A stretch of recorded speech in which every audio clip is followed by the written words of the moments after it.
Dear Brother number 12. Episode 12. That's actually a pretty big one. That's 3 months. We've been doing this since what, February? And tomorrow's May 1st. Tomorrow is May 1st, the beginning of a new month. I might just kind of set this to the side and not have to get up this time. There you go. Maybe. Whatever. It'll sit there. I can Oh. also Okay, let me put it over here. Just do it. Oh, it's been a rough week, guys. We're getting there. I'm closing out my project. I've got just a couple days left. Gabe's rushing back.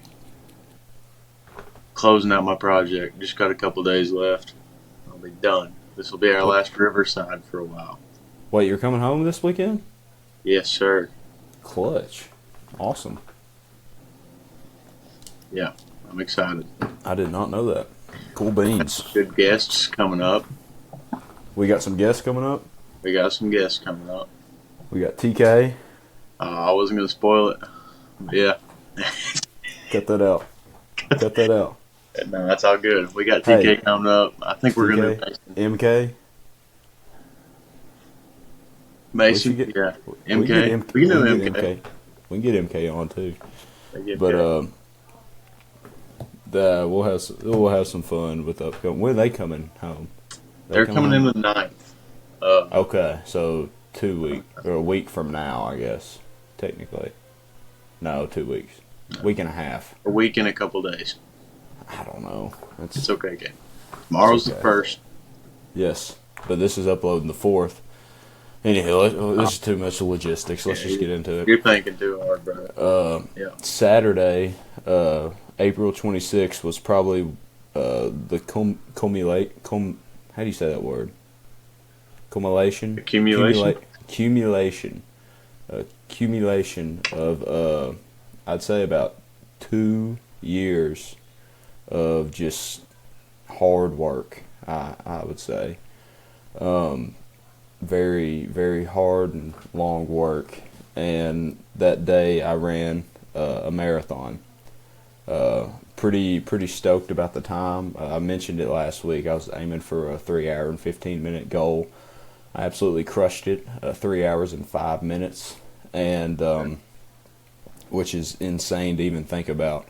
But this week I kind of wanted to just talk about what kind of was going on during it, my thoughts during it, just kind of what was happening after it, just the whole process of it all, and just kind of tell the story from this weekend, and we'll try to pull something from it. But we went down there that Friday, and so they had that Thursday and Friday before the marathon, they had this big old expo at the Freedom Hall at the Kentucky Convention Center up in Louisville. The race was in Louisville, and so you get in there and they have all this they're trying to sell stuff, all these shoes, all these Fabletics gear. You know, they got energy drinks. They were giving away cars, giving away Cadillacs. I put my name in the pot for that. You know, just you never know when you win a Cadillac. But there you go. We went up there. It was me, Dad, and Andrew. We went up there. We had a good old time. We get up there. We go straight to the convention center because it closes at 8. We get up there at 7. So I got to go pick up my packet with my race bib, and it came with a T-shirt too. And they were just giving away some free stuff. And I get up there and go to the packet pickup. I'm one of the last ones in there. It's like 30 minutes to close when I get in there. And so you go to your corral. I was corral B. And you tell them your name. They scan the QR code on your phone. And then they gave me a race number. My race number was 2656B is what they gave me. And so they wrote my name on the back of it and handed it to me. Well, let's just remember that for later in the story. 2656B was my bib number. So we're walking around and we're just kind of looking at all the stuff, and we're looking at this brand new Cadillac. It's a EV, and this guy comes up and tries to sell it to us, and we're like kind of buying into it. So yeah, this is really neat. Oh, the color on this is nice. The blue interior. Oh, I love it. And we were walking away, and Andrew's like, yeah, I'm definitely going to buy a car that's a third of my mortgage.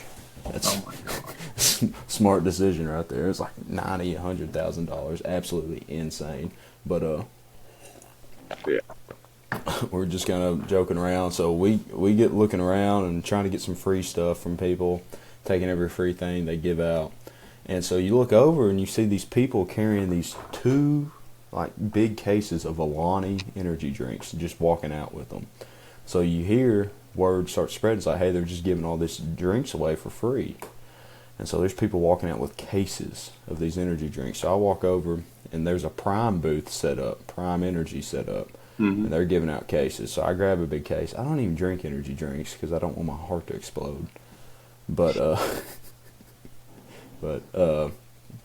I get the energy drink. I'm like, I'm just gonna take them. I'll give them to somebody. Somebody can use them, you know. So I get a case. Andrew gets a case. So I ended up giving them to Ty and Isaac as my first month's membership fee over at their gym over at Isaac's house next door. So I just kind of gave it to them. I've been lifting with them the past 2 days. But anyways, but we get that. We go to the hotel, check in. Then we go out to Cattleman's Steakhouse, get this big old steak, big salad bar, big potato, eat a bunch of rolls. And I'm just getting as much carbs in me as I can because the next day I'm going to be burning through them all I can. So we had a good dinner that night and just kind of hung out and went to bed around, tried to go to bed around 10:30 because I was getting up at 5:30, I think is when I was 5:15, 5:30 the next morning. So I'm getting in bed and it's so funny to me because before each race that I've done, I think I've done 4 or 5 actual races now, either 5 or 10Ks, and now this marathon. And before each race, and I cannot sleep the night before. I just get so nervous or worked up or something. I laid in the bed for literally an hour with my eyes closed, and just thoughts just racing through my head, and I'm just trying to calm down, trying to go to sleep, and I just can't. And so I get up, try to use the bathroom, come back, and just same thing, just tossing and turning. I wake up probably 4 times, and I never wake up during the night. Like, I sleep through the night. I wake up 3 or 4 times that night, and just having the most vivid dreams because I guess I'm not like in a real deep sleep or whatever, and just having all these thoughts going through my head and tossing and turning. But I get a little bit of sleep, but I wake up in the morning, and I wake up usually tired and exhausted most days. I'd say 80% of the time I wake up tired and exhausted. Well, that morning I woke up and I felt dangerous. I remember you texted me and you're like, how do you feel this morning? And I said, dangerous. And I felt like I was, I felt like a weapon. I felt like I could do anything that morning, and which was great. So I get up, take a shower, put my race fit on and all this stuff. And it's kind of cold outside a little bit, so I had a hoodie on with me, but I took it off before I got out of the car. But we're going into town, and everyone has the same idea as Dad to take this exit into getting downtown. So we're getting off this exit, we're swerving through traffic, cutting in front of people and trying to get on, trying to get to where we need to get in time.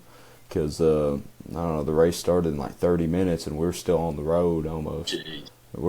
We're close. So we get probably about 2 blocks over, nowhere close in the world to park. So me and Andrew hop out of the car and we walk to the start line. And I give him my sweatshirt and I give him my AirPod case, and we make it to the start line.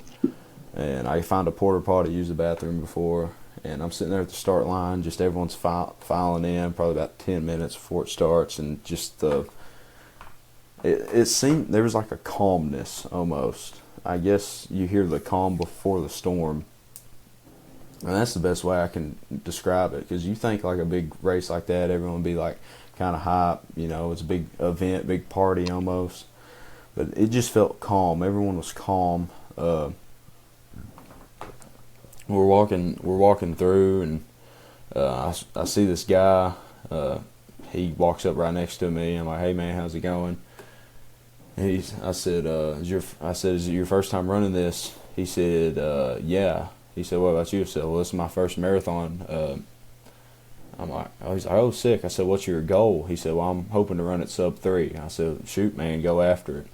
And so he kind of wanders off a little bit more, but I'm just kind of sitting there. And Andrew takes a video of me and before, and I posted that on TikTok and whatever, Instagram. I posted that probably about everywhere I could afterwards, but you probably seen that.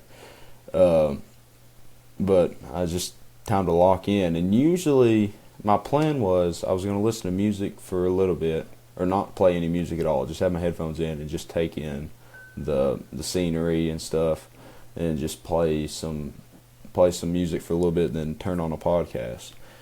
Well, that plan was working pretty good for me. When I was lined up, there was probably about 100, 200, maybe 200 people in front of me, and they say 3, 2, 1, they fire the gun, and we all take off running.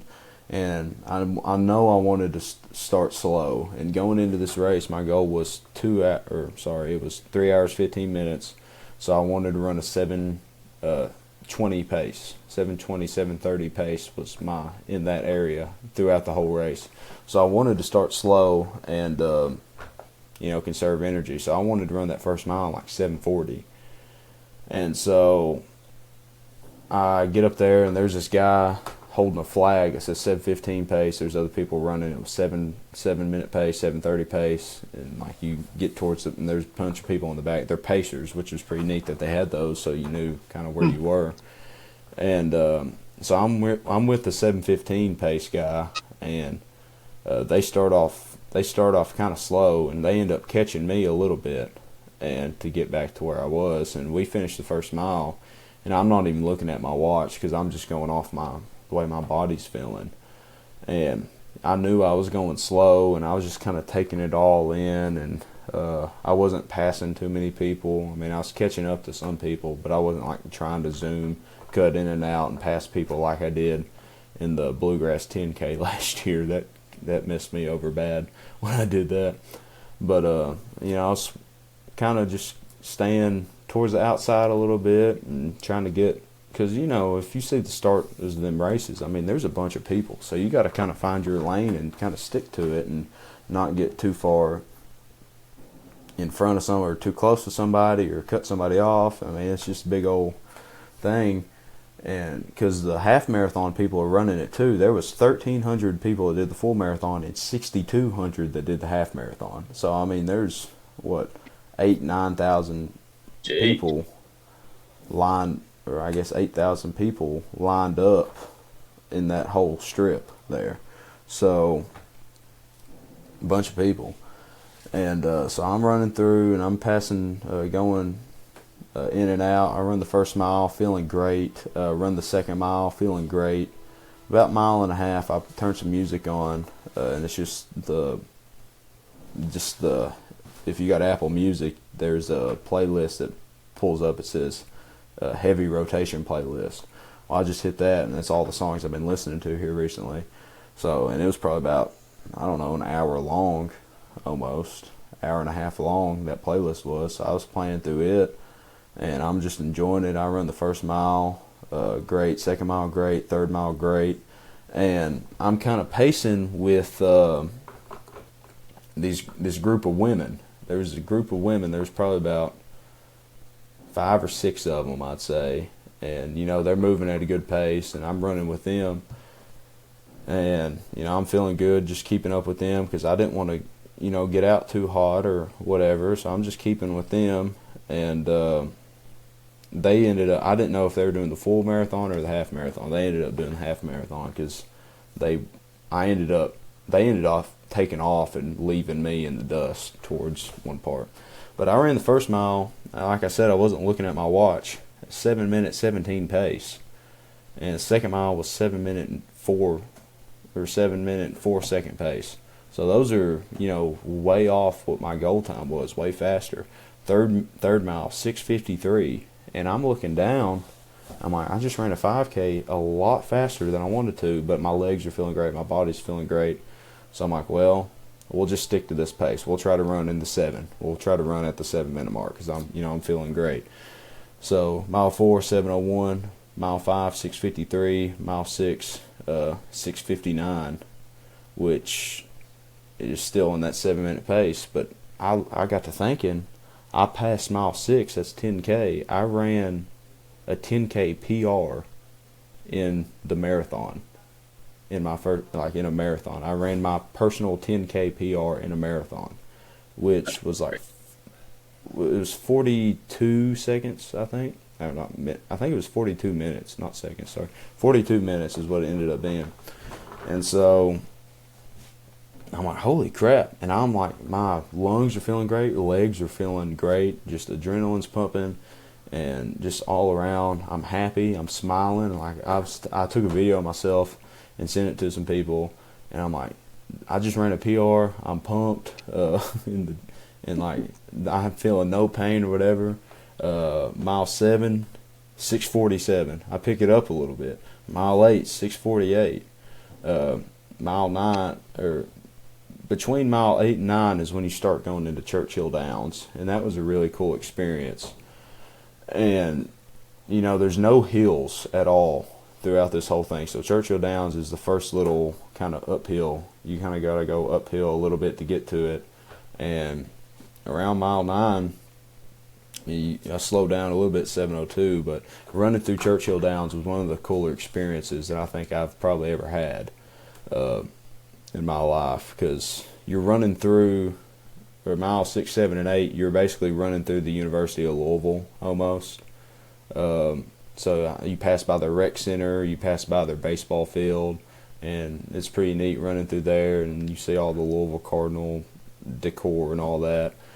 But you're running through, and you see all this cool stuff, but you get into Churchill Downs. I mean, this is the Super Bowl of horse racing, like the biggest deal in horse racing. Or most exciting 2 minutes in sports is what they call it. So you run through the front gates, like the main gates, and they have the gates open. There's this guy with he's got a DJ. He's playing music. There's people with bubble guns. They're just shooting out bubbles everywhere. You're running through, and so you pass through and you go into the concourse area, and then there's a tunnel, and you go under the tunnel. And it runs under the track, then it comes back into the infield. And that tunnel, the clearance was probably 7.5 foot, if that. I could have raised my hand up and touched the roof of it. So it was a real short tunnel, and I was kind of nervous. I got to thinking, one of my professors, Dr. Muff, shout out Dr. Muff, he was running the half marathon, and we were still running that part of the course. The half marathoners were running it through it too. And this guy's 6'8". He's tall. So I got to thinking, I'm like, man, he's going to hit his head running through here. I got to think of that. So when I see him, I'll probably see him tomorrow. I'll have to mention that to him. I haven't seen him since we ran. But I'll have to mention that to him. But you're running through there. You're running through Churchill Downs. And you just see this. It's kind of under construction because this weekend is when the Kentucky Derby is. So they're kind of building stuff up and remodeling things and moving stuff around. But you're running through and you can see the grandstands. You can see where people can place their bets. You can see where people just kind of camping out, the concessions and the infield and all this stuff. And then you look over and you see horses running around the track. And it was a really neat experience. I was taking videos the whole time through it. And it was a really neat experience. And you did basically a big old loop around the infield of Churchill Downs, and you run on concrete the whole time, so you didn't have to run in the grass or anything like that, so that was nice. But then you go back under a different tunnel that runs under the track and back out into the main street, and the people in the half marathon took a left, and the people running the full marathon took a right. And this is when the loneliness of running kind of kicked in, because you're running left, everyone else is going left, and probably, 4 or 5 people at a time is going right, just because the numbers of the people running the half marathon was so many. So around mile 9, mile 10 is when you really get kicked into kind of you against you. It's hard to find somebody to pace with. So mile 10, I ran a 6:45. Mile 11, another 6:45 pace, and I'm feeling good. You're running through neighborhoods at this point. I can't remember the street names, but you're running through neighborhoods.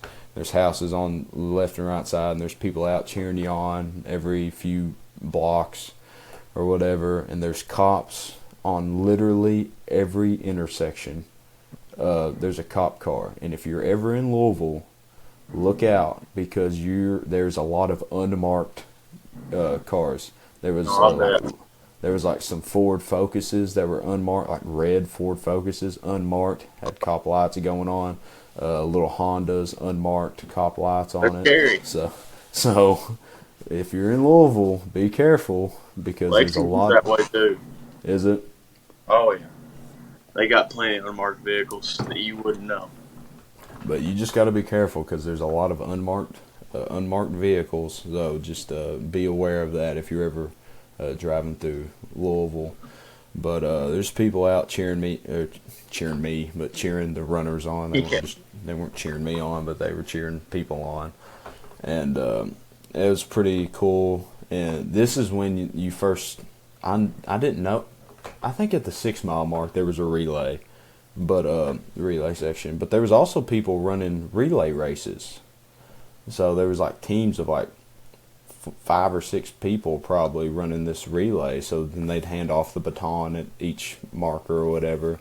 And so you run by them, and I start screaming at them, "Yeah, let's go!" and just like hyping them up and stuff. And they start screaming back at you, cheering you on. And about every mile marker, there was people handing out water, and I was always like, "Thank you guys for what you're doing today. I appreciate you helping us out," and stuff like that. And that's another thing with the whole water situation. I probably got, let's see, there was 26 water stops. I guess 25 water stops. I probably got maybe 6 of them, if that. I ran through most of them, because it's so hard to drink water or Powerade or whatever and run at the same time, because you're sitting there, you grab it out of their hand, half of it spills out when you grab it out of their hand, then you start drinking it and you splash it all over your face or on your shoulder or whatever, and then you try to throw it in the trash can, then you miss, and someone has to pick it up, and you just kind of feel bad. But every 5 miles there was a medic set up, so that was nice too.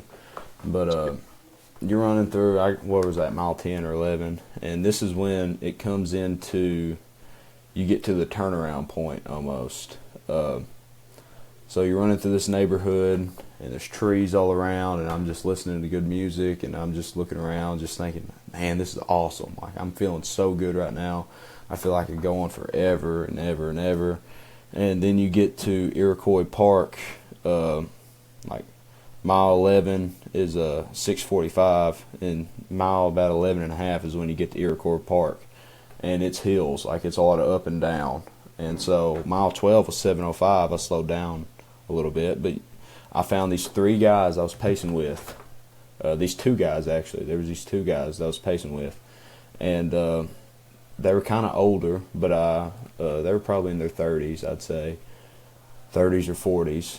I'd say, and I caught up to them, and I just paced with them throughout that whole park, because I didn't want to just go off and leave them and just burn all my energy and stuff. So I just stayed right behind them, kind of used them as a shield almost from the wind, and just kind of focusing, running up the hills and going in and out and stuff. And we hit the half marathon point, 13.1 miles. I'm like, halfway, boys, let's go. And it was just a cool little moment. And then that guy that I mentioned at the beginning of the race, remember him? That he was going for a sub-3 hour that I talked to. He showed up. I look over, and there he is. He's behind me. And he just kind of comes up to the side. And I look over. I'm like, yo, man, what's going on? And so we start talking for a little bit. He's like, man, I had to hit the bathroom. I hit a bathroom break at a while back and had to use the bathroom. So he ended up catching up, and he ended up taking off. he ran with us for a little bit, then he just kind of went on and did his own thing and took off. And so I forgot to mention this. Coming into Iroquois Park was about mile 11 and a half. Coming out of Iroquois Park is about mile 14. And the guy that was leading was coming out of Iroquois Park as I was going into it. The guy that was leading. The guy that won ran a 2 hour and 23 minute. Absolutely insane. Crap. He was running a 5:23 pace. It was insane. Like 5:30 pace. Insane. But he was coming out and he had this cop on a bicycle riding with him. I'm like, let's go, man. I was yelling at him. He yelled back at me. So I don't know. It's kind of cool. But running through Iroquois Park, pacing with them guys. And I'm still feeling great coming out of Iroquois Park. Dad and Andrew, that was probably the third time I saw them. Because they were driving around trying to see me when they could, cheering me on and all that, which was really cool. But coming out of Iroquois Park, you hit the straightaway, and this was the first time that you start seeing all the other runners because you actually turn around, and then you see the people coming in, and they're struggling and stuff. I'm like, I don't want to yell. Like, I'm thinking, like, it's about to suck for them running through here because the hills are up and down. It was one of the harder parts of the race. It was the second hardest part of the race was going through Iroquois Park for me anyways. And because it was just hills up and down. If I didn't have them people pacing me, I don't know if I'd have made it through there at the time I did. Like the speed I did anyways. So I'm grateful for them people whether they know it or not. Which I met the one guy I was pacing with after the race. I talked to him for a second. But I didn't catch his name, but I talked to him afterwards. But I was running through, came out of Iroquois Park, and we're running back on that main street through them towns. And what sucked about it was, I think it was like mile 15, and it's a straight line, straight back downtown until mile 21. So you're running like 6 miles in a straight line. And for anyone that ever gets out and running in a straight line forever kind of sucks because you can just kind of see the end and it doesn't feel like you're making any distance. When you're running on roads that like curve and stuff, you're not always seeing the end. So you can tell you're making distance every now and then. But you're running just straight line and it kind of sucks. So I got to where I was kind of people watching. I was looking I was on the right side of the road, and everyone else running the other way was on the left side of the road, like you're driving a car or whatever. They're coming at you, and I was just kind of looking at them and just like checking out how everyone's doing. Just I don't know, just people watching almost, just to keep my mind off things. And I'm still keeping a consistent pace. Mile 14, 6:54, mile 15, 6:48. Mile 16, 6:37. So like I'm feeling great through these miles. This later to midsection through the miles, and I'm feeling great. Pace is good, and just running through and having a good time and enjoying it. Really, like I was actually enjoying it, which is crazy to say that but this was fun for me. It was fun getting out and pushing myself. And it was hard, don't get me wrong, it was hard through this section, but it wasn't unbearable for me. Like I wasn't getting out of breath. My legs hurt a little bit, but it wasn't like unbearable. Yeah. So I'm getting through this part, mile 16, 17, 18, feeling great. I think at mile like 17 and a half or mile 18, you hit back into the University of Louisville, and that guy that I mentioned earlier, I caught up to him again. He slowed down a lot, and I started pacing with him. I said, "Hey man, what's up?" Because like it was the only guy I've talked to before the race, and he said, "What's going on?" So we just kind of ran. We didn't say much to each other, and he's like, "Man, when's the next?" He looked over. He said, "Man, when's the next water?" I said, "I don't know, man." I said, "It should be coming up here soon," and but we're running about at this point, we're running about 6:45 pace, I'd say. Trying to keep that 6:50, 6:45. We're just kind of running together. I ran with him for probably about 2 miles, I'd say. maybe less than that. But I told him, I said, man, I hope you don't mind me pacing with you. He said, no, man, you're good. But I'm running with him, and I end up passing him at mile 20. I end up passing him. And I don't know, that's the last time I saw him. I don't know how he did the rest of the race. He might have caught up to me towards the end, because I'm about to get into how brutal that was, and I didn't notice it. But he might have. But, I'm hitting mile 18, 19. You're getting close to 2 hours of running. Or if not, you're hitting the 2 hour. I guess at mile 17, I probably hit the 2 hour mark of running. So at this point, it just seemed like them 2 hours kind of flew by, because I wasn't really looking at my watch. I was just kind of looking at the scenery and enjoying it, and just feeling good in the moment and all this stuff. But you get to mile 20, I'm like, shoot, we just got a 10K left. And I was getting close to the end of that playlist that I started. And so I said, well, after this song right here, let me start this 10K playlist that I had from past summer. When I ran the 10K race, and it had I don't know how many songs, but the songs lasted 45 minutes. So I got this 45-minute playlist. If I could start this right now, and I'll be done by the time it's over, be 45 minutes, and the race will be over. The songs will play towards the end, and I'll be chilling. So I'm gonna backtrack. I meant to say this. I crossed the mile. At this point, I was going for a different goal at this point almost. I still had the 3:15 in the back of my mind, but I crossed the mile 13 half marathon at 1:28. So I'm like, shoot, if I can keep this pace up, I can run a sub 3 hour marathon. And that would have been huge, but that didn't happen. But I was keeping that pace until mile 20, and I hit mile 20, 7:01, so I'm slowing down a little bit, but, not a lot. Mile 22, or mile 21, it starts to hurt. And it starts, like earlier, it was just uncomfortable. It kind of sucked, but mile 21 started to hurt. And I crossed mile 21 at 7:07, and I'm like, well, here we go. We're 5 more miles, and let's get after it, and just the mindset was kind of says, like, I'm going to do this as the best I can, and because it's starting to hurt, like the pain's starting to creep in from running. And I remember crossing the mile 20 mark, I'm like, each step I take is the furthest I've ever ran before, because the furthest I ran before was 20 miles, and so each step I take is a new PR. So that was kind of going through my mind.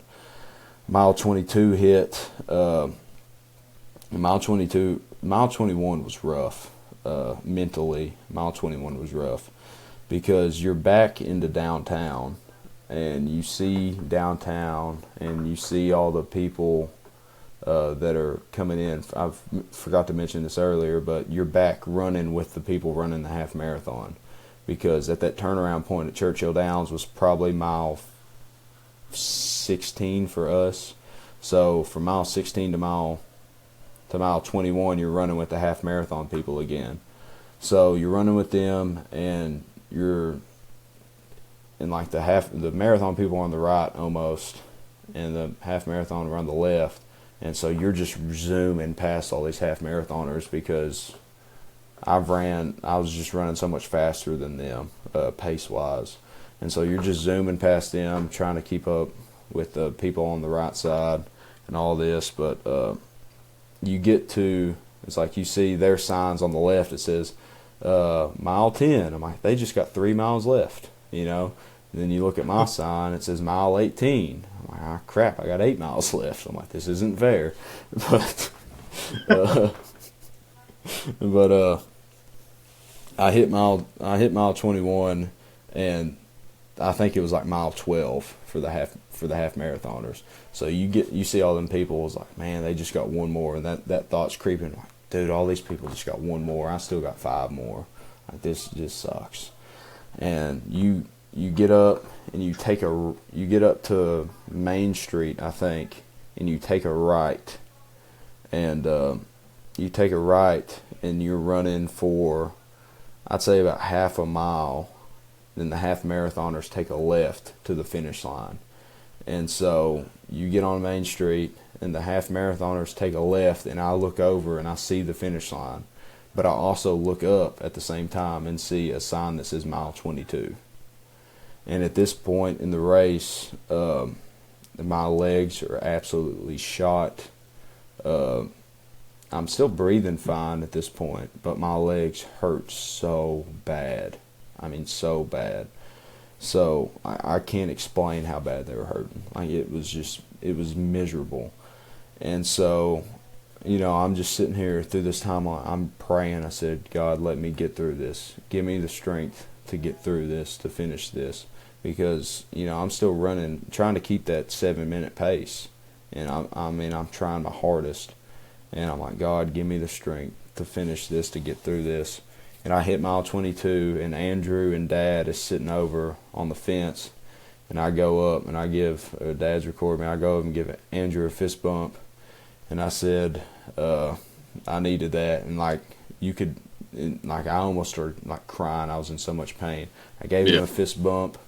I take probably 5 more steps. In the worst, one of the worst cramps I've had in my life, I'm not kidding you, pops up in my left hamstring. And this was a make or break moment for me. So I had 2 thoughts going through my head right there. I had the thought of, it's mile 22. I got 4 more miles. Let's do the negative thought first, because I had the negative thought first. I said, I have this cramp. I can fall down to the ground.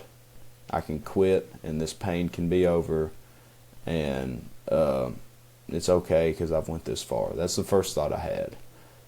And that thought strictly went away with a thought of Gabe, then basically, man up. Let's just say I was having some other thoughts that I'm not going to say on here. But basically, the sum of it was, Gabe, man up. And so I have this cramp in the back of my leg, and I'm like, do I stop and walk? I haven't stopped and walked this whole time. I've ran the whole time. And so I'm like, no, I'm not going to stop and walk. I'm going to just keep going, and hopefully it goes away. And so I'm limping while I'm rubbing. I took my hand and I'm rubbing the back of my hamstring, and I'm limping under the interstate's running over top of you, and it's dark, and I'm rubbing the back of my hamstring, just hoping and praying that this will go away. And I'm limping under this, and it's dark, like the change of lighting, because it's darker under that bridge. The change of lighting, I start seeing spots. And I start seeing these spirals and stuff, and because I think I was 2 hours and 30 minutes probably of this, 2 hours and 30 minutes of running. I got this really bad cramp, rubbing it out, start seeing spirals, and finally it goes away, and I'm like, all right, let's go. I'm like, you just got to go get it, got to go get after it, and so I'm running, and you get out from under that bridge, you take a left, and just everything is hurting. You ever hear the saying, you hit the wall in running? Mm-hmm. I hit the wall that was me, that was my version of hitting the wall. And you get over to this kind of side street, and you're running around these corners, and there's people running by you that are going to the finish line, and because they already hit the turnaround point. There's people running by you going to the finish line. You're going through these streets and stuff, and you take a right, and this long, 2 mile or a mile and a half long street, I'd say it's about a mile and a half, and it's just straight. And those 3, I remember hitting mile 23. And I remember saying to myself, all right, just a 5K, your mom can run a 5K. That's the kind of because you hear Andy Glaze say that all the time. Yep. And so I get through that, or I pass mile 23. I'm like, just a 5K left. Let's go. And I ran mile 23 at 7:11, and that's when I had the thought, well, your mom can run a 5K. And then the thought kind of creeps in, looking back at it, well, your mom didn't run 23 prior miles. And for me, you could tell that I've ran 23 prior miles, and I slowed down a bunch. Just because it was so painful. You look up, and you stare straight, and you see the turnaround spot, but it's still a mile and a half away almost. And so you look at that, then you get discouraged because it's so far away, and then you also start slowing down. For me, I start slowing down when I look up. So then I look at the ground. So I'm just staring at the ground. I just see pavement moving for a while. So I occasionally look up, and I look back down, see pavement moving, and all this stuff. And I'm running. It hurts so bad. And I just remember, I'm like, please. I just remember praying and said, please, God, let me get through this. Please, God, let me get through this. And I don't know why I didn't remember. I remember saying it a couple times, but I should have been repeating this more in my head, that Romans 5:3, suffering produces perseverance.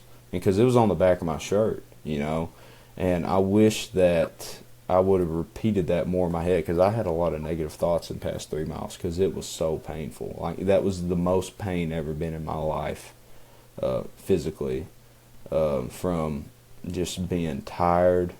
There's a lot of emotions going on, just hurting. Everything from my hip to my ankles were just in misery. My feet were fine though. My feet felt pretty good because of them shoes that I bought. Shoes were definitely worth every penny, but hips to the ankles hurt so bad. Mostly my hamstrings and my quads were the biggest things. And at this point in the race, my fingers, like my ring finger and my pinky finger, was losing circulation. I couldn't feel them. Like they were asleep, because my elbows have been bent for like 2.5 hours. You're just running like this and your elbows are bent. I started losing circulation in my hands. And that's something I never thought of that was going to happen. So I'd have to straighten my arm back out, then blood would flow to my hands again. Then I'd have to, bend them back in to start running again. And that was happening a good little bit. And so I hit mile 24, and it was at a 7:28 pace, which is my slowest so far out of the whole thing, which was my original goal pace, was 7:28, like running that for the whole thing. So I'm like, well, if I can just keep this pace up, because I was looking at my watch a lot more. That's probably why it felt longer, just because it was hurting. I'm like, man, I need this to hurry up and get done. So I was 7:28 pace, that one right there. Then I think around the mile 24.5 is the turnaround spot. So I hit the turnaround spot, and I remember coming back, and I remember getting a Powerade from like a cup of Powerade from the people handing out water, and I grabbed that, and I remember trying to drink it, and I went to drink it, and it all just spilled on my shoulder. I'm like, this just sucks. And I remember I got a little bit of it, but then I threw the cup to the side, and I was trying to drink it, and I didn't even try to throw it in the trash can because I already passed the trash can, so I just kind of threw it behind me. Hopefully it didn't hit nobody. But at this point in the race, there was this guy that was walking like up towards the front, and he was in front of me, and I saw him walking, and so I ended up passing him. Well, then he comes up, and I start slowing down because I'm just hurting bad. Then he ends up passing me. I'm like, what the crap? That's unfair. He's cheating. He walked. Now he's in front of me. And then he starts walking again. I'm like, okay. Then he ends up passing me again. I'm like, what the heck? This is stupid. This guy's cheating. He's walking and getting back ahead of me. But I don't guess he was cheating. He was just doing him, but I just felt like in the moment that he was cheating. But I was finished mile. I hit mile 25, or mile 24 was probably the hardest because. It says trying to reconnect. Make sure you have a stable internet connection. Hopefully it's fine. You still hear me? You still hear me? It's There still you recording. Okay. I just lost you for like the 6th time. For the 6th? Dude, I lost you for like a minute earlier. Really? And I tuned back in. I didn't want to stop you because you were in your well, the way it records both of ours separately, so it won't disappear or nothing. Like, so it's not just a big stream. It records both of us separate, so it'll still be fine. Yeah. Anyways, but where was it? Mile 24. Mile 24 was probably the hardest one of the race because I'm like, crap, I still got 2 more miles left. And but I remember hitting mile 25. I'm like, I hit mile 25 at 7:40. I ran at 7:40 pace, and just everything in me is in so much agony. Just at this point, my lung, I was like, I never got out of breath, and still I didn't get out of breath, but it was getting a little harder to breathe almost, if that makes any sense. And so just my legs are just absolutely shot. They feel like I'm just running through quicksand. My legs are just heavy. And I hit mile 25. And I remember hitting that curve and hitting that ramp, or hitting that place where I hit the where I had the cramp earlier. And I had a song playing. It was from the movie Creed. Where Adonis Creed's running through the desert, and it's like a remix of "Gonna Fly Now" from the original Rocky movie, and just a remix of that. And I like finishing races with that song, but that song I wasn't gonna make it by the end of that song, so I pulled up. I'm like, I know a good song that I can finish this race to, and I pull up Casting Crowns, "Who Am I?" And that's the song that I play. You ever hear that one? No, I don't know. Who am I, Casting Crowns? Who am I that the Lord of all the earth would care to know my name, would care to feel my hurt? And really powerful song. But I play that, and I turn it on, and I see where you turn right to the finish line. And I'm just running to that, and I get almost like a second wind, and just everything's hurting. And I take a right, and I see the finish line. It's probably about, 100 yards away. And I'm just running that, and just so much just is overcoming me. I've just thankful and grateful, and still hurting and so much pain. And you cross the finish line, and I'm just sitting there, and I'm like, holy crap, I just did that. And I stop. I'm across the finish line at 3:05, I think 33, 3 hours, 5 minutes, 33 seconds. Absolutely kill my goal by 10 minutes. And I crossed the finish line. I'm just standing there, bent over, and just looking around like, well, where do I go? What do I do? And you just keep walking forwards, because that's all I know to do.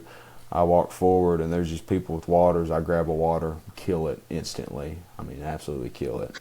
Then I grab a Powerade in a cup, absolutely kill it. I grab another Powerade, absolutely kill it. I've got 3 cups stacked up in my hand. I'm wandering around like a lost dog. I don't know where to go. Then there's these people with medals, and I walk up to them, and I'm holding this cup, and she goes to put a medal around my neck, and she's like, "Oh, this is the wrong one. You need the marathon one." And she grabbed, and this other lady gives me the marathon medal. I'm like, thank you. And just because I'm in just utter pain. And I'm wandering around, and I see all these bananas there's so many bananas. I've never seen so many bananas in my life on this table to the right. There's thousands of bananas. And go over, grab a banana. Then there's this Powerade table, and there's these full Powerades, and I grab one of them. And there's this table with a bunch of pretzels on it, like bags of like hard pretzels. I grab them, bags of granola bars, and I'm grabbing as much stuff as I can because it's all free, right? I'm grabbing as much stuff as I can. Like I paid for it. So I'm just grabbing as much as I can. And then there's these girls with these big green, like, you go to like a grocery store and they got them. They're not the plastic bags, but like a tote bag, right? Yeah. They had them, and they're handing them up there, and I'm just have all this stuff in my hand, and I just feel like a lost dog walking around. I walk up to them, and I just stick my stuff out, and she opens the bag, and I drop it in there, and I grab the bag from them. I'm like, thank you very much for what you guys are doing today. And just, I mean, it just, so much was just over me. I just kind of lost control. I was walking around. And then I finally see Dad. Dad's on the other side of this fence over, and he finally walked around. Then I look over, and here comes Andrew. And Andrew comes up to me, and he's like, dude, that's crazy. Like, you killed like 3 hours and 5 minutes. That's absolutely insane. And I'm looking around. He shoots another video, and I'm sitting there dying, and he shoots another video of me. He's like, I said, man, this was the hardest thing I ever done. And just, I'm going through it.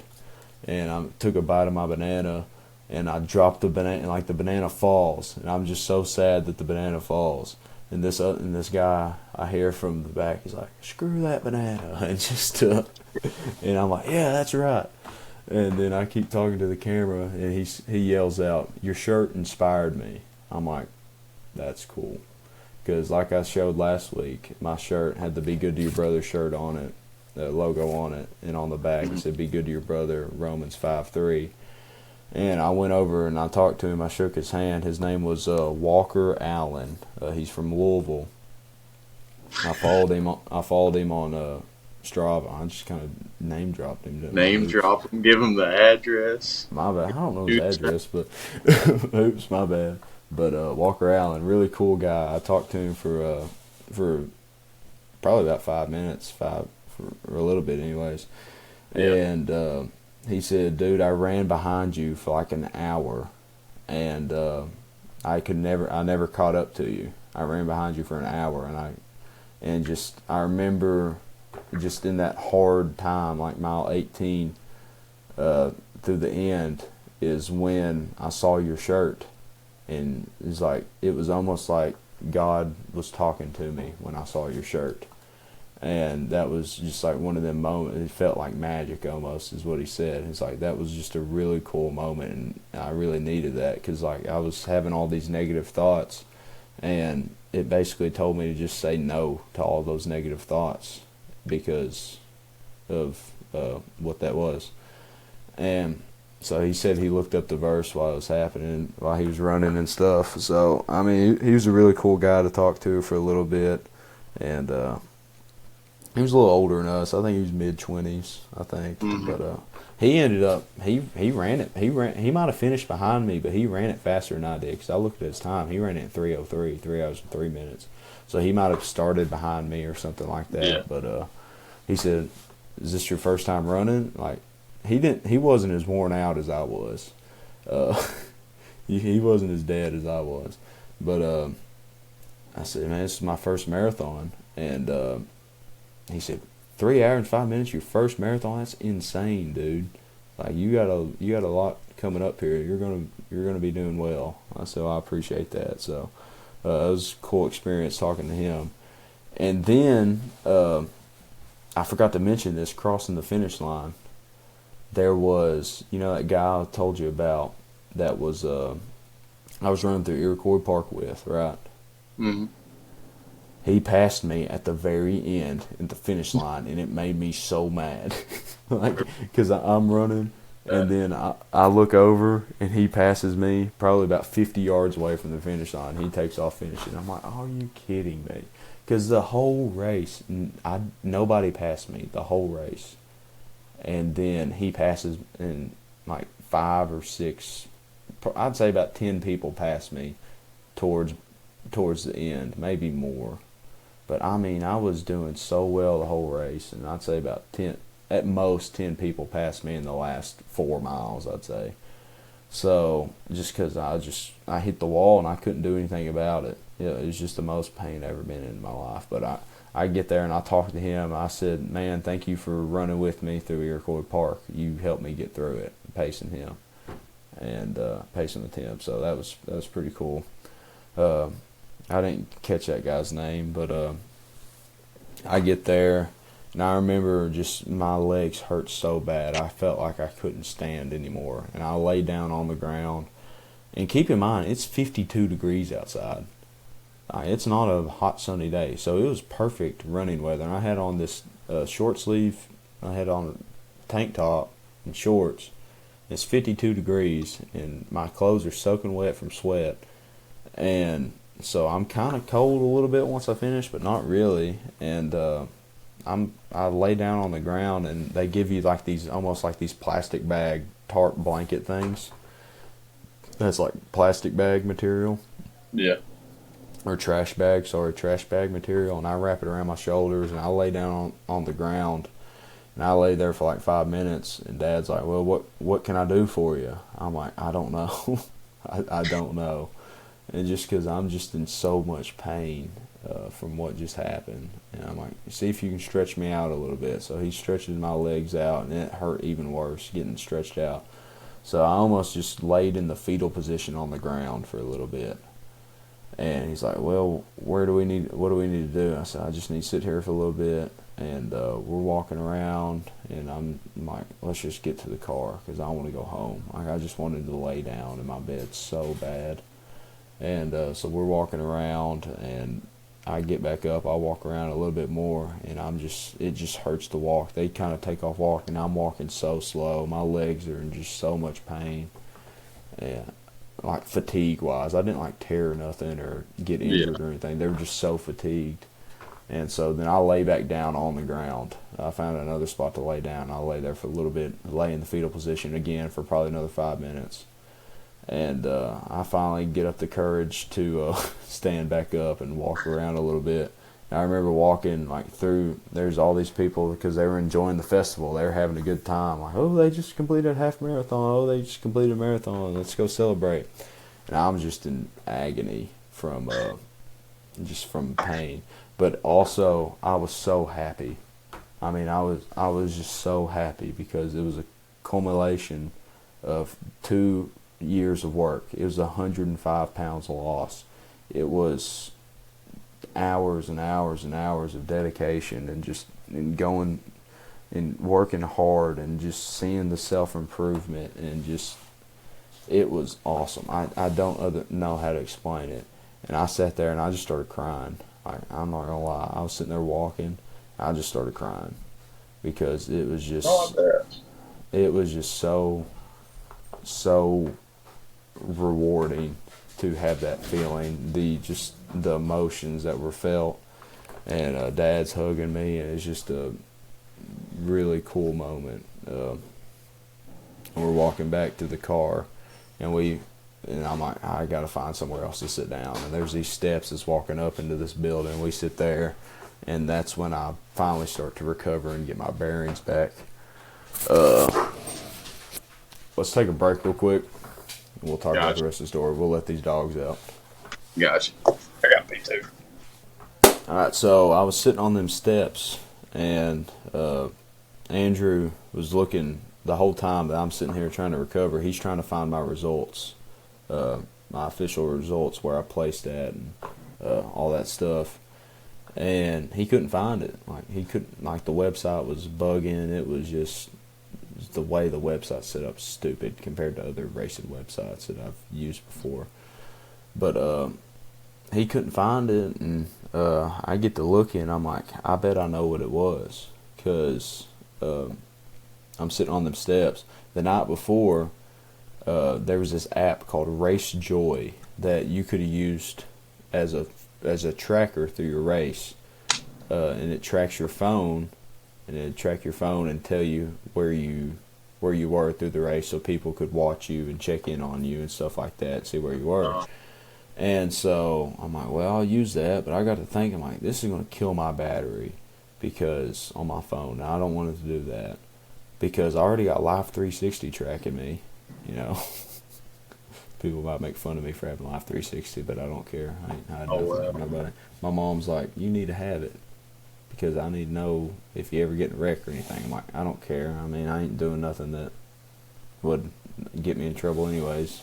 So, but anyways. But I'm like, well, Dad, you can just track me on, you can just track me on Life 360, and that'll tell you where I'm at and all that stuff. So like, okay, so, but I noticed on that RaceJoy app it had me as Gabe Hall 2658. Keep in mind, my bib number was 2656. I'm like, I bet they typed in the wrong bib number into the computer when they handed it to me.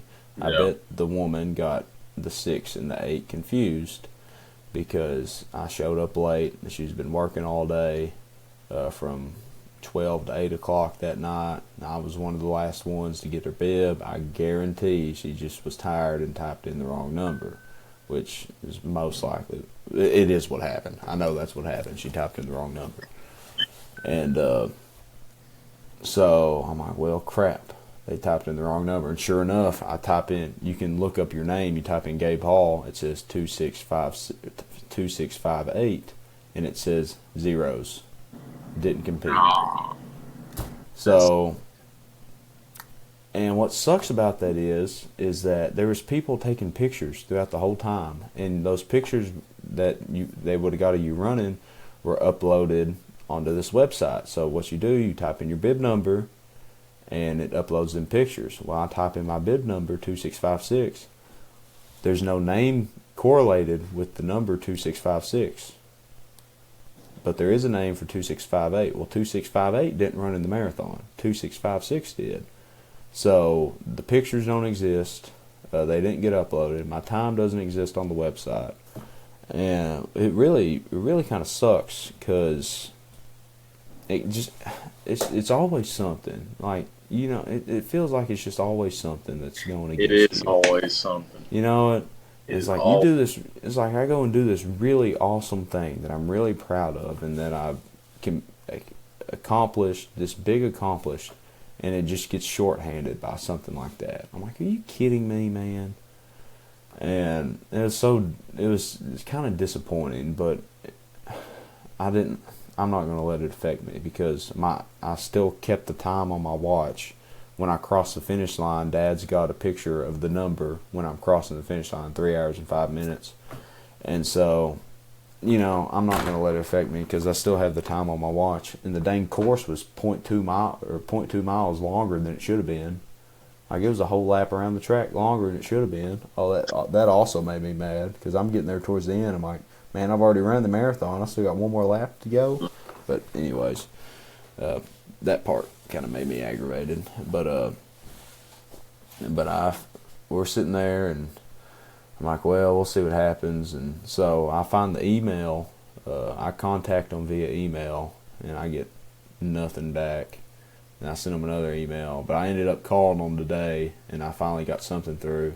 They said, I called them, and they said, well, let me get you to the race director. Race director doesn't pick up the phone. I leave them a voicemail, but they email me back. It's like, hey, we'll check into it, see what's happening. So whether they do or not, I don't know. Maybe I can get a refund. That's what Mom said. Mom said, you need to ask for a refund because they screwed it up. I'm like, yeah, you're right. So I'm going to see if I can get my money back for it. It's like $104 to sign up for that and compete in it. So maybe I can get my money back. That'd be nice. But it's quite the bill to suffer. I know it. But I'm sitting on them steps, and I have one of them big Gatorade, or one of them big Powerades, and it's probably, you know, the size of this cup right here. You know, there's it next to my head. I drink that thing in probably a minute. I chug it, and like usually when you chug something, it takes a minute but I was just so. It's not that I was thirsty. It's just that I had no energy, no electrolytes in my system. Like I was chugging it like it was nothing, and it went down easy too. Like it was one of the nicer drinks I ever had in my life. And that big old blue Powerade, man, that was good. After that race, and it wasn't too cold, but it wasn't hot. Oh my gosh, it was perfect. Oh, it was so good. But I get in the car. We finally get to the car. Keep in mind, I crossed the finish line at 10:05 a.m. We get back to the car at 11 o'clock. Oh my gosh. Just because it took me so long to just catch my bearings and just recover and walk that far. Dad was probably parked a half mile away from the finish line to even walk that far. Crazy. It just parked on the side of the street or whatever, but it was hard to. It was a long walk, and I finally get back to the car and we go to this pizza place called Hometown Pizza, and this is a humbling experience, and I'm about to tell you right here. So keep in mind it's 52 degrees outside. My clothes are soaking wet, and so I get in the car. We crank the heater on. Oh, it feels nice and cozy. I still got that trash bag blanket around me, and so I'm sitting there. I get out of the car, and it's like stepping into a freezer. Like it was so cold. The wind wasn't blowing too much, but just my clothes are wet, and I'm exhausted, and I'm tired, and so I'm walking into that pizza place, and my teeth are like chattering, like I'm freezing. Like really, I'm sitting there freezing because my clothes are soaking wet. And Andrew had a sweatshirt. He's like, "Hey, do you want this sweatshirt?" It's like, I don't want to get it wet. I said, "Well, I got to change the clothes in the car. Let me just go get them change of clothes and get on dry clothes." So I go into that little bathroom, and that's a humbling experience, changing clothes, changing underwear and everything, changing clothes in that bathroom at the Hometown Pizza place in Louisville. Humbling experience. So. Hometown Pizza. Yeah. Yeah. You know about Hometown Pizza? Yeah. It's a little chain restaurant. It was really good. I ain't gonna say much. Ain't gonna say much. I enjoyed my time there. I thought I'm sure the food's fine. I'm sure there's nothing wrong with the restaurant. Sure, it's great food. I've never personally had it, but I'm sure it's great. What's the story you got with Hometown Pizza?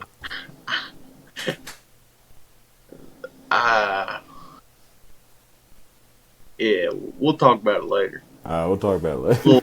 Little special. Well, anyways, but getting changed in that Hometown Pizza bathroom, humbling experience to say the least. But we get out, we get this big old pizza, and I'm devouring a bunch of it, and it was so good. And I mean, it was just. Then I get back in the car, and I just kind of conk out until I'm on and off, sleeping on and off till we get home. But yeah, that marathon, something else. I'll tell you that right now. And this kind of brings me back to a thought. The Mushroom Festival was this past weekend. Yeah. And you know, the youth group, Rice Station had a booth at the Mushroom Festival, handing out waters, handing out Bibles and stuff. And the youth group was going to close it down from 4 to 6 or whatever the closing time was. And I get there, and they have given away all of the waters, and there's 3 Bibles left. So, and there's nobody there. So we're just kind of sitting there, and the guy, Terry Webb, was there, and my grandpa was there, and I was talking to Terry, and he saw on Facebook that I ran the marathon. He was just kind of telling me about his time when, was he in the Army? I guess he was in the Army. I don't know. He was in the, he was in the military of some sort, and he was talking about this time how he went to go run, like he was running 5 or 6 miles a day, back when he was training for PT and before his PT test and all that. But he hit his PT test and he passed it, and he quit running for like a month. Just because, like, wow, why am I going to run if I ain't going to train for my PT test anymore? So his master sergeant or something, the guy over him, they had to go down. They were going down somewhere, and he said that this guy ran 5 miles at lunch every day, taking about an hour to run 5 miles, take a shower, and get back ready for work and stuff. And so he was telling me about how he's like, well, we still got to go find time to run today. He's like, well, yeah, we'll go out and run. He said, keep in mind, I hadn't ran in 30 days. And so he was pretty out of shape. But he was running, and they ended up doing like over 8 miles that day. And he said it just absolutely destroyed him. But he said something that kind of related to me with that marathon when he was telling that story. He said that, now I had the thought, I said, I'm going to die before I quit running with my master sergeant, whatever. I'm going to die before I let him know that I've quit running. Is what he said. So that's kind of the thought I had at mile 22. I'm like, I'm going to drop dead before I quit running this marathon. And that was the mindset I had going towards the end of it. And I think that's kind of the David Goggins mentality that I've kind of lost over the years, or over the past year, that I used to have when I was really losing the weight. When I was really losing the weight, I had that Goggins mentality of like, oh, we're going to go hard in everything I do. And but in that marathon at mile 22, I kind of had that conversation with myself. I'm going to die before I quit this. Like, I'm either going to finish this, or this is going to be the death of me. And I came to that realization. Like, those were my two options. I was going to finish this race, or I was going to die. Like, there was no quitting. Like, that wasn't an option for me during that, which that sounds crazy, but that's what was going through my head. It's like, there's nothing that's going to make me quit running this. Like, I'm going to finish it, and I'm going to finish it in the best ability that I have, like in the best possible way I can. And I feel like I did. That was my biggest goal going into it. I talked about it last week, which was I wanted to go as hard as I could, and I wanted to finish that race and feel like I didn't have anything left in the tank. And that was a big worry for me. I might have talked to you about it at one point, I don't know, but yeah. I said I wanted to finish this, and I wanted to cross the finish line and feel like I've given everything I had. And I can say that I did that. And because I crossed the finish line and I couldn't run anymore. There's nothing. I feel like I couldn't have went anymore. Like, I gave literally everything I had in that race. And that just goes back. It goes back to life, really. It's like, and I think it sets a good example for me, anyways, knowing that I can accomplish things like that, because that's a hard thing.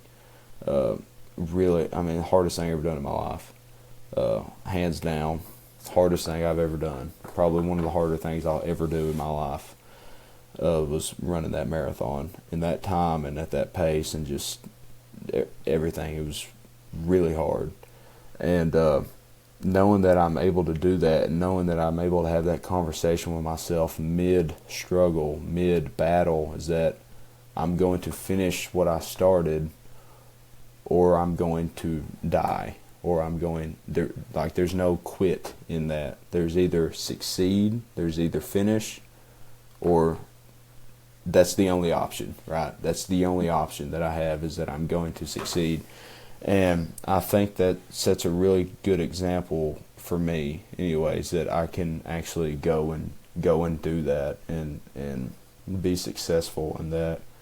Because me 2 years ago, we're not having this conversation right now, that I would go, or 2.5 years, however long ago, I started, the self-improvement journey. We're not having this conversation right now of me wanting to really go and push myself and have that, and not have the option of quitting, not having the option of surrendering. It's like at mile 22 when I had that cramp in my leg, I could have very well laid down and quit and not finished. But what does that make me look like? You know, that was another thing. It's like, if I quit right now, I've been hyping this up for 3 months, 4 months. I've been saying, I'm going to run this marathon. I'm telling everybody about it. Like, for 4 months, I'm telling, if I fail right now, what does that make me look like? It makes me look like a bum. It really does. Makes me look like everything that I've said before. It makes me look like I'm a liar. It makes me look like I'm this big fraud almost. For me, anyways, that's the way I feel. Yeah. But those are the thoughts going through my head. It's like, I don't have another option. This is what has to be done. And I feel like you can apply that in many aspects of life. Like running a marathon, that's an extreme thing, right? It's a rough thing to do. Not everyone's going to do that, but for me, I didn't have another option. I had to finish it when it came down to this hurts. I told people before, it's like, well, how was it? They asked me, it's like, how was the race? The first 20 miles were fun. I loved every minute of the first 20 miles. Mile 21, mile 22 hit. Can't say the same thing. And so that's when it really sucked. But yeah, man. That's just kind of my experience with the 2025 Derby City Marathon. I didn't say this. I came in 48th place. If you look at my time and tally it up with everyone else, I came in 48th place out of 1,300 people. It's crazy, man. Top 50 out of 1,300. It's crazy. Let's go. But proud of you, buddy. You've carried this episode, dude. I know it. I told Dad during the I told Dad during the break. I said, no, I felt bad because like Jake hasn't said anything. Oh, good. It's But I told you before we started I was gonna let you carry. Holy crap! We went for an hour and 20 minutes. We haven't Yep. got to scripture yet. Let's go. But Professional yapper over here. yeah, You go on. killed it. Killed the marathon. Killed your yap sesh. You were saying that not everybody's gonna run a marathon, which is true.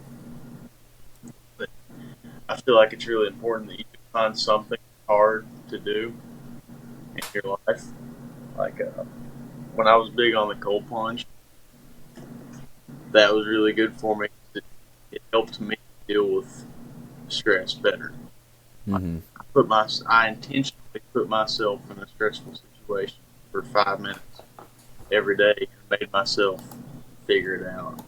Mm-hmm. And kind of made myself regulate that stress, and like I was not just my mind but my body. Because like you get that water, Yeah. and then you regulate that and bring it in. And the marathon, I haven't ran a marathon, but it sounds like much the same. You're gonna look at your life a lot differently Mm-hmm. when you're doing something. Anytime you're doing something and you're like, man, this kind of sucks. You can think back to mile 22 when it Mm-hmm. like, never mind, this is all right. Yeah. Yeah. And that's going to be a really big precedent for you. Mm-hmm. Yeah, it's good to find something difficult to do, to put yourself in a stressful situation so that you can get accustomed to stress. Because life's full of stress. If you can't handle it, you got to figure it out. That's really your only option. I mean, not really, but that's the best option. Mm-hmm. Yeah. Yeah, I felt like a lot of the race was, I guess, pain management almost. Because, I mean, the whole time, I mean, it wasn't easy. Like, even from mile 1, it wasn't easy because you're still, pushing yourself and working your body. It's just going into, I guess, really just regulating the pain and regulating the emotions, because there's a lot of emotions that go into literally anything you do. Every decision you make is probably going to be made based on an emotion you have, right? Of either, whether it's positive or negative. And when you're running, I mean, I was going for 3 hours, so there's a lot of time to think about what you're doing, what you want to do with your life, just how much farther we got. Oh, that's a cool shirt that guy's got on. Oh, that's a pretty girl that just ran by. It's like, you have all these thoughts that are going by, they're going through your head and all this stuff, and but just you have a lot of time to think, and just regulating those things and trying to make most of the thoughts positive. Because I felt like I did a really good job mile 1 through 20 of like putting putting the pain in the back of my head, because it was pain that I felt before.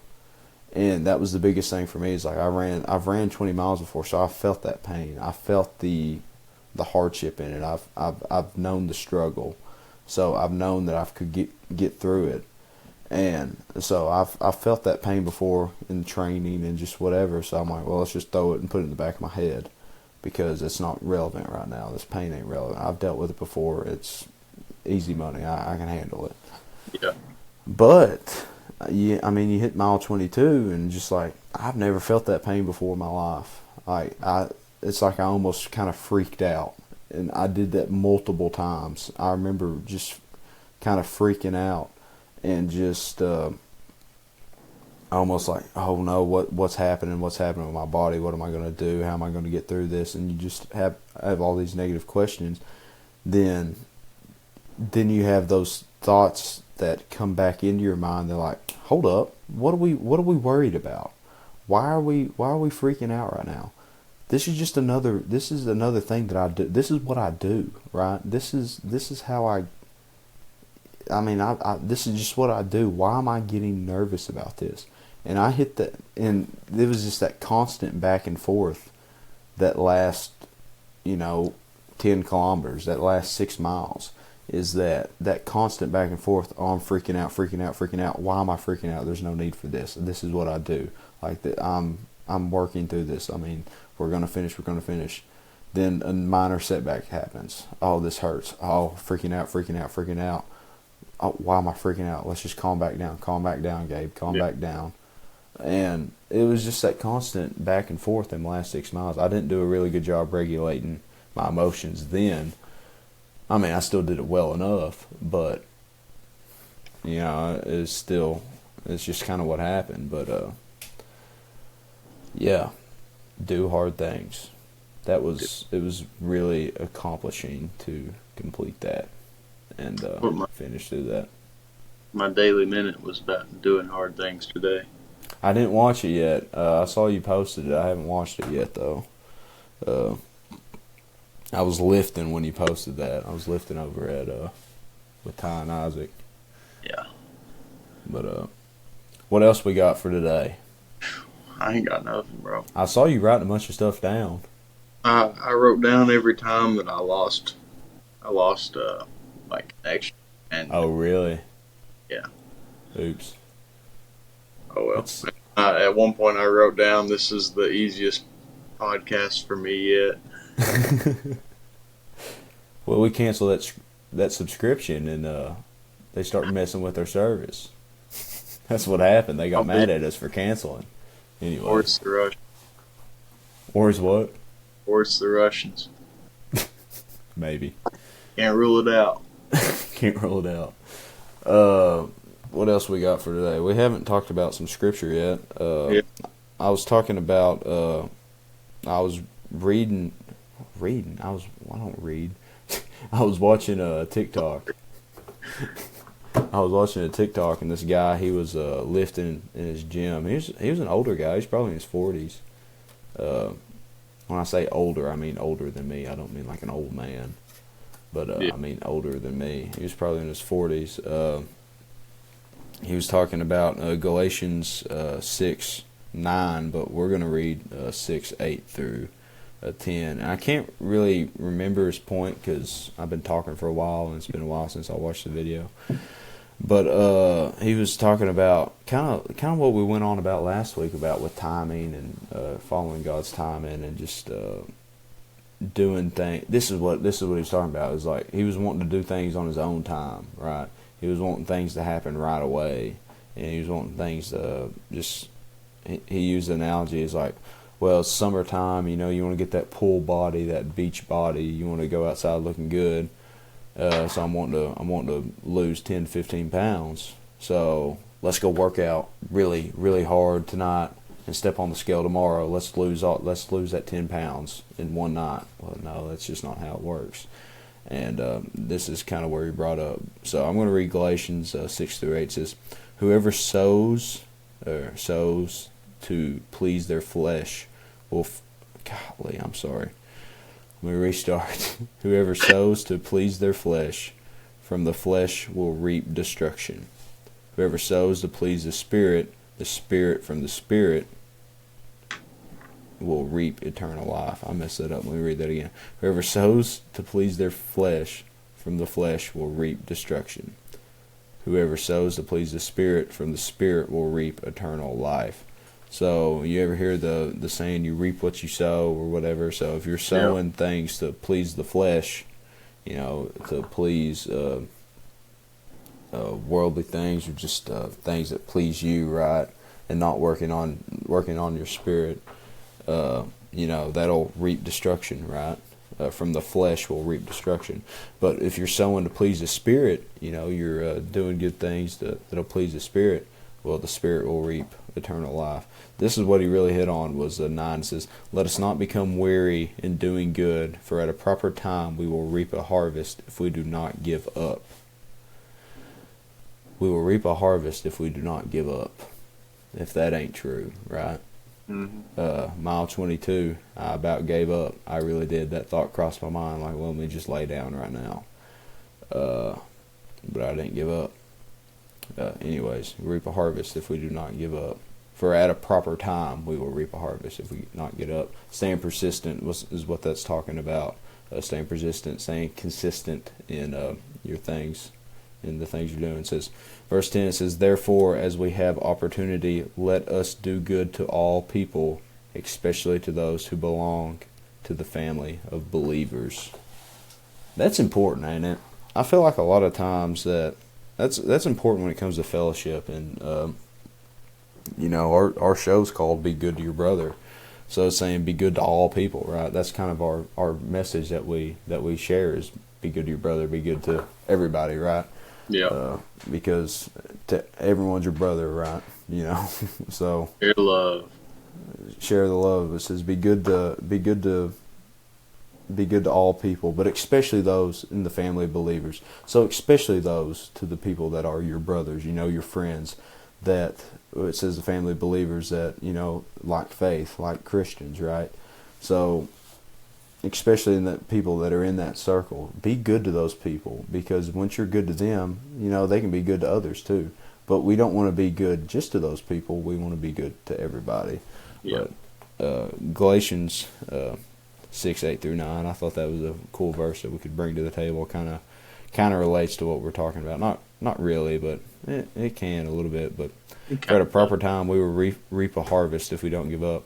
But like I was talking about earlier, how these April 26th was like a accumulation of the past 2.5 years of work in my life, right? Mm-hmm. As proper time. I reaped a harvest that day at the proper time because I didn't give up. I stayed consistent in what I was doing. But I thought that Galatians 6, 8 through 10 was pretty neat to talk about tonight. Yeah, I like it. There's a lot of ways you can pull that. Isn't it Paul that says he can't wait to perish so that he can separate himself from flesh? Probably. I think so. Probably. Sure. I don't know that for sure, but probably. It sounds right. It sounds like something he'd say. Yeah. It's just, I forgot what I was going to say about that, to be completely honest. I'm wore out, man. It's 11:16 p.m. when we're Pretty late. shooting this right now. Pretty late. So long days, and I gotta get up at. Well, I'm sure you got to get up early too, but I'm getting up at 5 o'clock. Go lift in the morning. That's another thing I've been doing. So this I told Ty back when we were at the beach. He's like, "Yeah, you need to come over and lift with us." So, well, after this marathon, I'll come in and I'll start lifting with you guys. And so I took that like Saturday evening. I mean, my legs were just absolutely destroyed. It hurt to walk. I said, I just want a big old Burger Barn ice cream. I want that more than anything. So I went and got me a big old Burger Barn ice cream. And we had Burger Barn burger and fries. But that Sunday, I got up and I couldn't move. I'm telling you, it hurt to get out of the bed. And I'm just trying to walk around, limping around at church. And just showing up, and it was just brutal. And so Monday was even worse. I'm like, dude, I can't. Like, it hurts to walk. And I remember sitting, on Monday and Wednesdays I have boxing class. And so Monday at my boxing class, I'm sitting there and get moving around, and my legs are still hurting, but not as bad. And so I'm sitting there Monday night, and I'm like, I need to go lift tomorrow. Like this, I need to get after it. So Tuesday morning, got up at 4:45, went and hit a lift at 5 o'clock with Ty and Isaac, and then I went back to sleep until like 10 because I didn't have class. So we lifted tonight. They didn't want to wake up in the morning, so we lifted tonight at 8 o'clock after church, and then I'm going to wake up in the morning, lift with them, then come back home, sleep, then go to class at 11. So that's awesome. My plan. That's my plan for tomorrow. But I'm going to cruise right through my Thursday. I aim to do as little as possible the next 2 days. That third day, drive home and be done. That's awesome. So do you have to... The what? Do you have to work Saturday? Yeah. So my replacement's coming in Friday. He's driving in Friday. He'll work with Saturday. That way he can meet and he can kind of get a grasp on the project and where everything's at. Yeah. And that's what my priorities shifted to as of tomorrow morning. Just getting it ready for him, really. Yeah. So that he can pick up and hopefully have some success. And hopefully we get this done. Yeah. Well, cool, man. It's been getting fun gone, so. Yeah. After Saturday, buddy. Yeah, on me. You taking next week off? Or you just taking... I'll be off next week. So you're off for 2 weeks? 3. 3? You need it, man. You need it. I'm typically not one to be like, oh yeah, I need this vacation. But dog. Yeah. I feel in North Carolina so long that they started a road project at the plant. Whenever I got here, yeah. A road crew finished a project before I left. I've been here long enough. Well, they just started one. They started one at the Estill Madison line there at 52. Do you know what that means for me and you? What? It means everybody and their mother is going to come down our road. Oh gosh, I didn't think about that. Yeah. It's supposed to last like 9 months too. Yeah, I know. I don't know. I drove out today. It didn't take me probably a minute or two. Really? I sat through one cycle, so I mean it wasn't bad. I think people, the mornings might be rough. The mornings in school. Yeah. For me though, I don't think it'll be that bad. But I don't know. We'll see. We'll see how it goes. We'll just have to be patient with it. I think a lot of people get worked up too easily and don't just let the people do their jobs. But I both still times, have flashbacks. to the Irvin Bridge. Oh my gosh, I forgot about There were that. wrecks every day on the bypass. That took forever. But it's like, but I drove by today twice.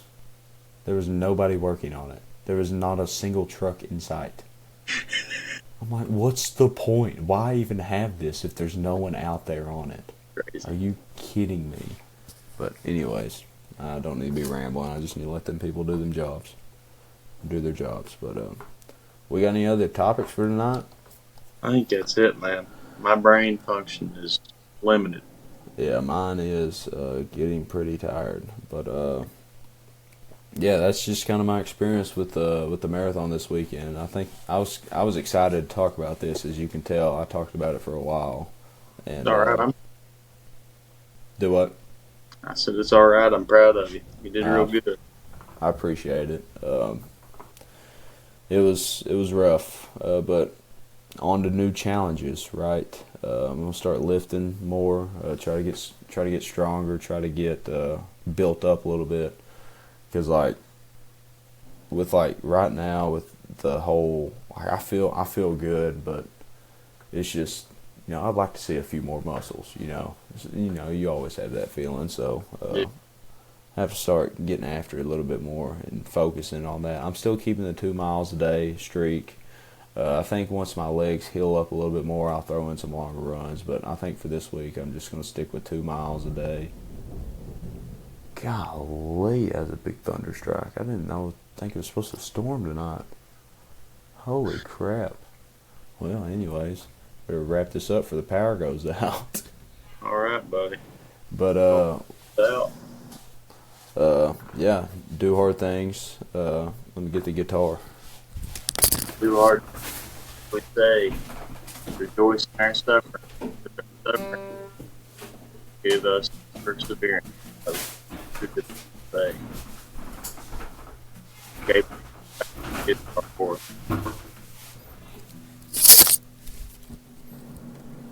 You saying anything?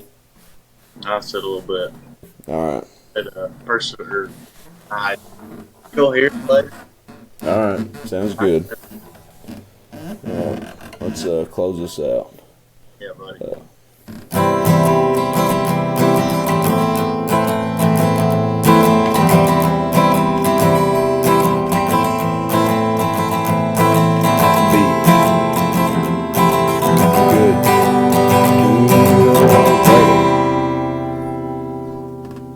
Alrighty.